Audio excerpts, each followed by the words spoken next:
सबसेल नाही शिकवणार आहे. म्हणजे आपण पूर्वीच्या पद्धतीनं एखादा लेसन शिकवला आणि मग तेच पुन्हा त्यांनी बाय हार्ट करावं, मेमराईज करावं आणि मग ते येऊन रिपीट करून लिहावं असा जो तो प्रकार हा. त्यामुळे तुम्ही रोजचं ज्ञान आहे त्या ज्ञानाचा उपयोजन तुम्ही कसं करणार या पद्धतीने परीक्षा पद्धती असते. त्यामुळे परीक्षा पद्धती कम्प्लीट बदलेल, विद्यार्थ्याला पूर्णपणे सक्षम करणारी परीक्षा पद्धती असणार आहे या पद्धतीनं अपेक्षित एकत्रित असणार आहे. मगाशी मी तुम्हाला म्हटलं की व्यावसायिक शिक्षण 6वीपासून सुरू करणार आहे. 12वी पर्यंत बाहेर असताना त्याच्याकडे किमान एकतरी कौशल्य असलं पाहिजे अशा प्रकारचा हा विषय त्याच्यात केलेला आहे. स्कूल कॉम्प्लेक्सेस तयार केले जातील. स्कूल कॉम्प्लेक्सेस म्हणजे शाळांचे गट तयार केले जातील थोडंसं असं म्हणेल.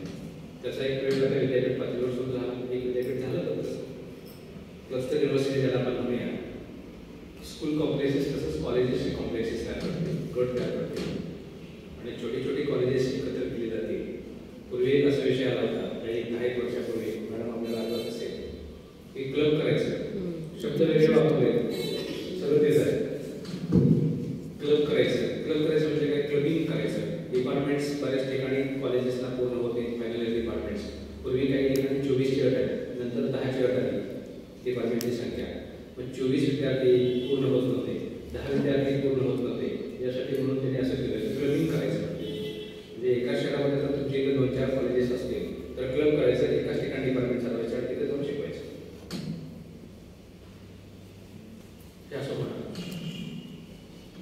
हे होणार. याच्या काही टप्प्यामध्ये होणार. शिवाजी विद्यापीठाच्या ॲफिलिएशन आमचं शिवाजी विद्यापीठाला आहे असं आता आम्ही म्हणायला लागलोय. 2030 पर्यंत ॲफिलिएशन होणार नाही. 2030 पर्यंत ॲफिलिएशन होणार नाही. 2030 पर्यंत 3च प्रकारच्या इन्स्टिट्यूट राहतील. म्हणजे एक टीचिंग युनिव्हर्सिटी, दुसरं रिसर्च युनिव्हर्सिटी आणि तिसरं ऑटोनॉमस कॉलेज. माझं काही चुकलं तर मला करेक्ट करायचं. I am not sole expert. मला प्लीज तुम्ही ॲड करा, मला ॲडिशन करायचं किंवा काही डिलीट पण करा. चुकीचं आहे सर असं सांगितलं माझ्या या 2030 पर्यंत राहणार आहे. आणि तुम्ही म्हणाल सर एवढं फास्ट होणार का? होणार, हे होणार. मी तर म्हणेन अगदी नक्की होणार. त्याचं कारण आहे, परवा मॅडम तुमच्या कुलगुरूंनी घेतलेल्या बैठकीला तिथे हजर होत्या आणि गेल्या 6-8 महिन्यापूर्वी आम्हाला एक विद्यापीठानं पत्र काढलेलं होतं की तुमचा इन्स्टिट्यूशनल डेव्हलपमेंट प्लॅन सादर करा. IDP तुमचा आम्हाला द्या. इन्स्टिट्यूशनल डेव्हलपमेंट प्लॅनमध्ये तुम्ही कशा प्रकारचं कॉलेज म्हणून पुढे येणार हे आम्हाला विचारलं. तुम्ही मल्टीडिसिप्लिनरी म्हणून येणार, इंटरडिसिप्लिनरी म्हणून येणार, एकल महाविद्यालय म्हणजे कॉन्स्टिट्यूट कॉलेज स्वरूपाने तुम्ही येणार, कशा स्वरूपाने तुम्ही काय मर्जर ऑप्शन करणार. मर्ज व्हायचं दुसऱ्याकडे जाऊन अशा पद्धतीने विचारले. आम्ही त्याला विरोध केला.